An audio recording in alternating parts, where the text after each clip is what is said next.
Atomic radii और ionic radii किसे कहते हैं? Distance from nucleus to outermost shell electron.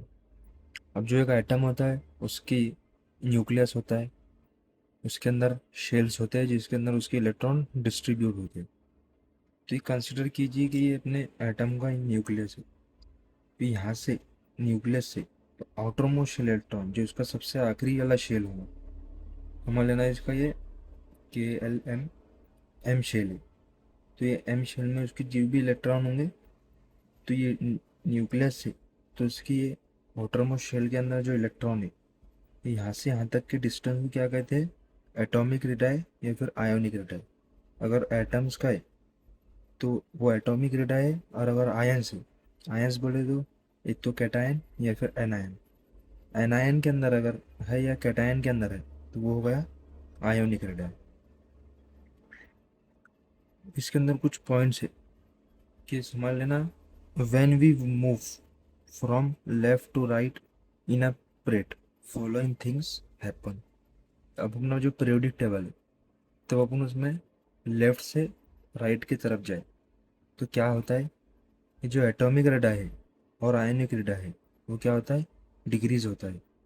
Electronegativity and non metallic character increases. Electronegativity और non metallic character increase होता है। Electronegativity क्या है? Electron and electron attracting tendency of an atom. तो वो क्या है? इलेक्ट्रोनिगेटिविटी। इलेक्ट्रोनिगेटिविटी किसकी होती है? नॉन मेटल्स की। और जो सबसे ज़्यादा मोस्ट इलेक्ट्रोनेगेटिव एलिमेंट है, मोस्ट इलेक्ट्रोनेगेटिव एलिमेंट, तो वो है फ्लोरीन। और उसके बाद है ऑक्सीजन।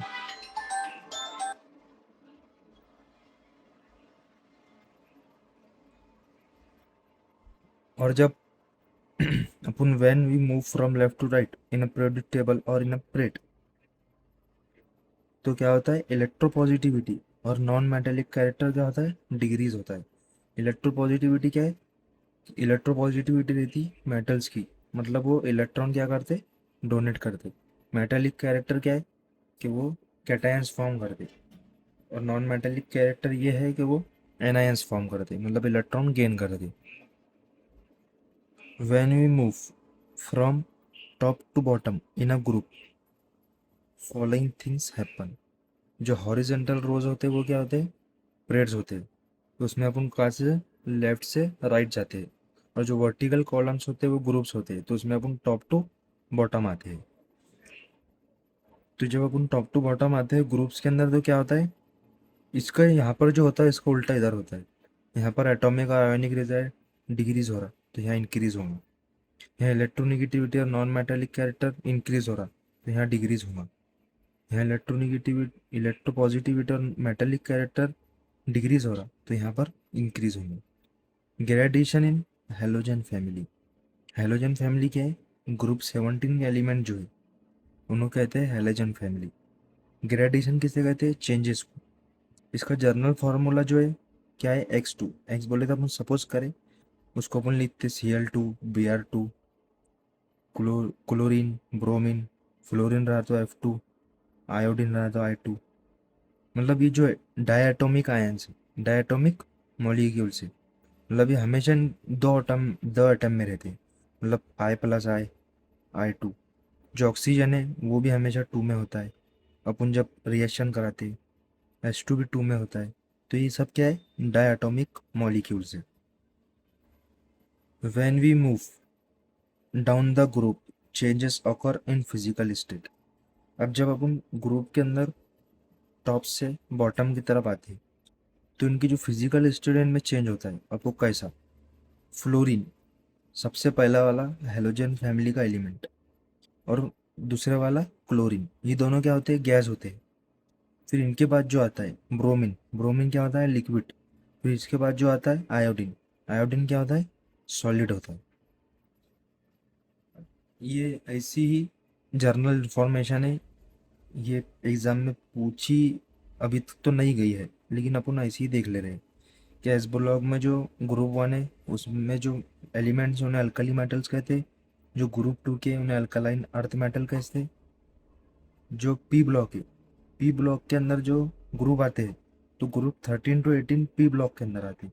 तो इनके अंदर मेटल भी होता है, नॉन मेटल भी होते हैं और मेटेलॉइड्स भी होते हैं। तो ये क्या है, सिर्फ एक ऐसा ब्लॉक है ये कि जिसके अंदर सब एलिमेंट्स पाए जाते हैं। अब ग्रुप 13 जो है बोरॉन फैमिली होती है, ग्रुप 14 कार्बन फैमिली होती है, ग्रुप 15 नाइट्रोजन फैमिली होती है, group 16 oxygen family, group 17 halogen family, और जो ग्रुप 18 है वो इनर्ट गैसेस होते हैं।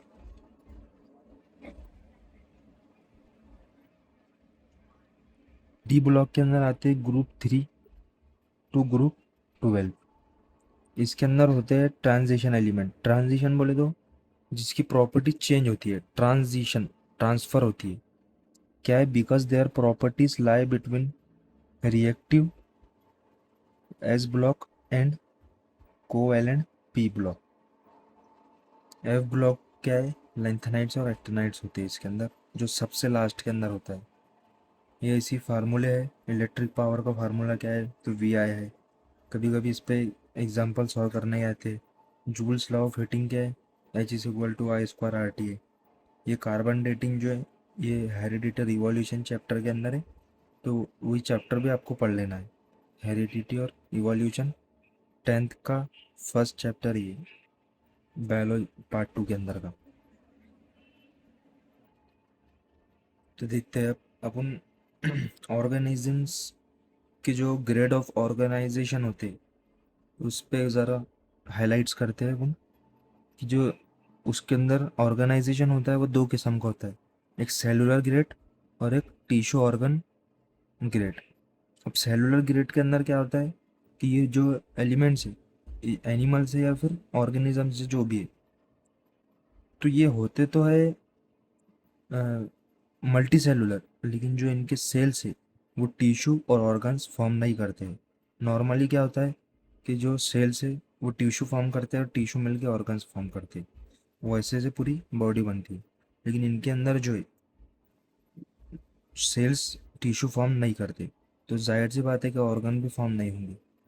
फिर जो इसका जो आगे एग्जांपल देखेंगे अपन, फिर जो दूसरा है वो है सेल टिश्यू ऑनकर ग्रेड ऑर्गन ग्रेड ऑर्गेनाइजेशन। इसके जो सेल है वो टिश्यू फॉर्म करते हैं और टिश्यू जो है ऑर्गन्स फॉर्म करते हैं। अब बॉडी सिमेट्री, बॉडी सिमेट्री किसे कहते हैं देखते हैं। उसके अंदर तीन टाइप है, आसिमेट्री, बायसिमेट्री और रेडियल सिमेट्री। अब जो आसिमेट्री है तो इसके अंदर क्या होता है, body can not be divided into two equal halves. अब जो कोई भी जो ऑर्गेनिज्म है, कोई भी होगा, एनिमल, प्लांट्स, कोई भी लिविंग ऑर्गेनिजम्स, तो उनकी जो बॉडी है वो बराबर दो इक्वल पार्ट्स में डिवाइड नहीं हो सकती। उसके एग्जांपल है अमीबा, पैरामोशियम, फाइलम पोरीफेरा, जिसके अंदर आते हैं साइकॉन, स्पॉन्जेस, ईटीसी। अब बायलेटरल सिमेट्री, बायलेटरल सिमेट्री बोले तो जो दो पार्ट्स के अंदर डिवाइड हो सकते। इसके अंदर अब ह्यूमंस भी आ गए, इंसेक्ट्स भी आ गए, एनिमल्स भी आ गए, हर चीज़, प्लांट्स छोड़ के इसमें हर एनिमल्स आ गया और इंसेक्ट्स भी आ गए इसमें। तो इसके अंदर देखिए इंसेक्ट्स है, फिश है, फिश को भी अपन दो इक्वल्स हाफ में डिवाइड कर सकते। कंसिडर कीजिए कि ये फिश है, मेरी ड्राइंग अच्छी नहीं है,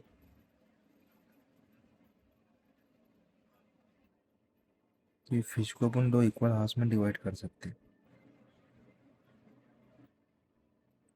गोट, ह्यूमन, बर्ड, ईटीसी, सब बर्ड्स आ गए इसमें।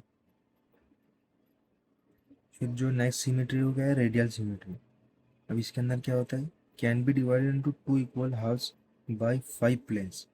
मतलब इसके अंदर जो एग्जांपल आते हैं वो आती है स्टार फिश, मतलब जो ये 5 तरह से डिवाइड हो सकते हैं। जैसा कि आपने मैथमेटिक्स के अंदर भी पढ़े होंगे सिमेट्री, कि ये अगर रेक्टेंगल है तो हम रेक्टेंगल को दो इक्वल हाफ्स में कैसे डिवाइड कर सकते, एक ऐसा कर सकते हैं तो बराबर दो इक्वल हाफ्स में डिवाइड हो गया, एक ऐसा भी बराबर दो इक्वल हाफ्स में डिवाइड होगा।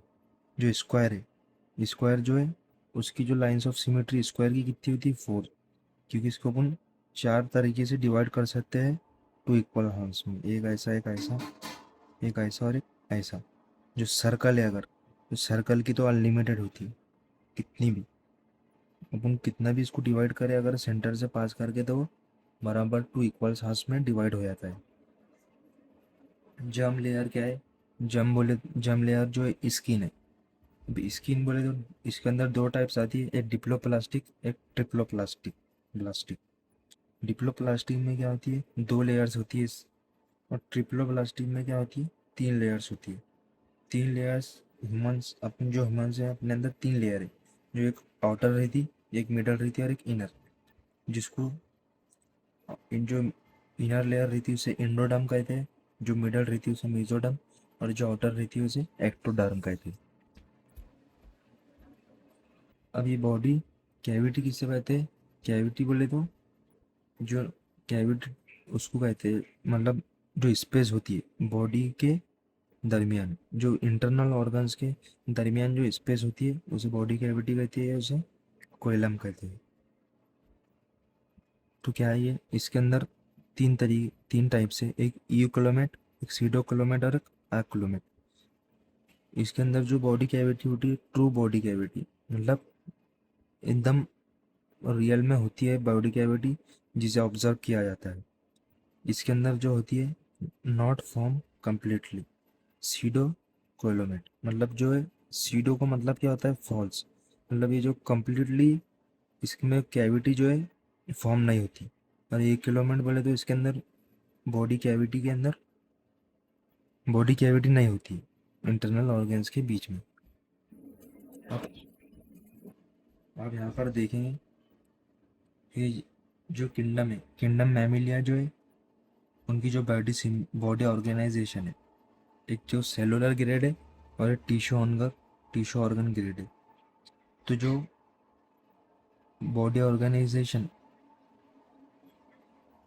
जो सेलुलर ग्रेड है, तो उसके अंदर सिर्फ आती है असिमेट्रिकल, और असिमेट्रिकल के अंदर सिर्फ आते हैं आकुलोमेट।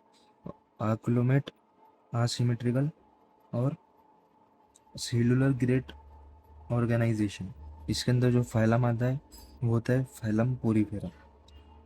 Body organisation tissue organ grade है, जो सिमेट्री है रेडियल है, और जो बॉडी कैविटी है वो क्या है, आकुलोमेट। तो ये इसके अंदर आते हैं फाइलम सिनिडारिया। फिर बाकी जो रिमेनिंग है उन सभी की जो body organisation tissue organ grade होता है, जो बॉडी सिमेट्री है वो बायलैटरल होती है। फिर जब अक्लोमेट होती है, मतलब टिश्यू ऑर्गन ग्रेड है, बायसिमेट्रिकल है और अक्लोमेट है, उसके अंदर जो फाइलम आता है तो वो है प्लेंथी हेलमिंथिस। अब ये इसके अंदर ही सीडोक्लोमेट्स भी आते हैं और ईक्लोमेट्स भी आते हैं बायलैटरल सिमेट्रिकल के अंदर। उनका जो बॉडी ऑर्गेनाइजेशन है वो टिश्यू ऑर्गन ग्रेड ही होता है। तो जो सीडोक्लोमेट है और बायसिमेट्रिकल है और टिश्यू ऑर्गन ग्रेड है, तो उसके अंदर जो फाइलम आता है फाइलम एस्कल हेलमिंथिस है। फिर अगर बॉडी कैविटी ईक्लोमेट है, सिमेट्री अगर बायलैटरल है, और टी body organisation tissue organ grade है, तो उसके अंदर ये सब रिमेनिंग फाइलम आते हैं। Phylum Annelida, Arthropoda Mollusca, Chordata, Hemichordata, इचिनोडर्मेटा।